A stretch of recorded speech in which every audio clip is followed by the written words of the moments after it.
Hello friends, today our topic is closing ceremony in Olympic Games.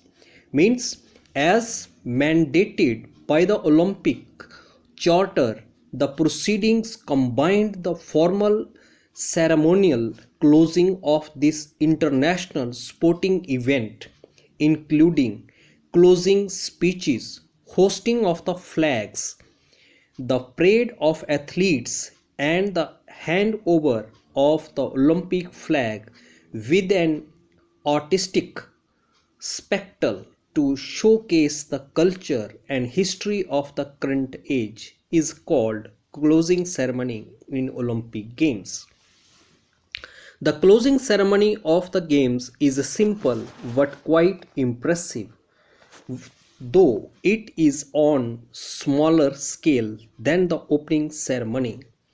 Means coming near the end of Olympic Games, function is plain yet fully magnificent despite the fact that closing ceremony function is smaller as compared to the opening ceremony of Olympic Games.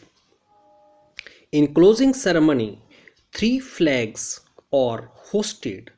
First, the Greek flag to the tune of Greek national anthems. Means, coming near the end of Olympic Games, three flags are raised. First, the Greek flag means the national flag of Greece, a solemn patriotic song officially adopted by a country as an expression of national identity. Second, the host country's flag with its national anthem, and the third, next country flag where the next Olympic will be held with that country's national anthems.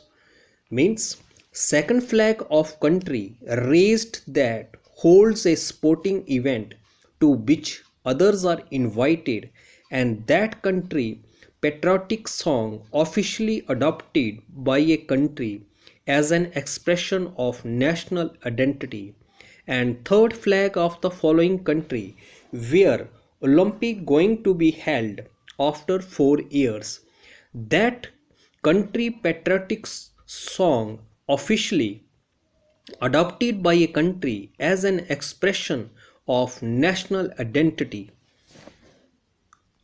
After that, the president of the IOC will declare the games closed. Means when the three flag hosted, then the head of the International Olympic Council president announced the end of Olympic Games. Immediately after this declaration, the ceremonial Olympic flag will be handed over to the mayor of the city. Means at once following this announcement, the ritual followed to hand over the Olympic flag to the head of the town. He is responsible for keeping the flag till next Olympic Games. Means the head of the town is having a duty to keep the flag in his custody till the next Olympic Games. The Olympic flames will be put off, means the flame is kept alight for the duration of the games is stopped. Thanks and have a nice day.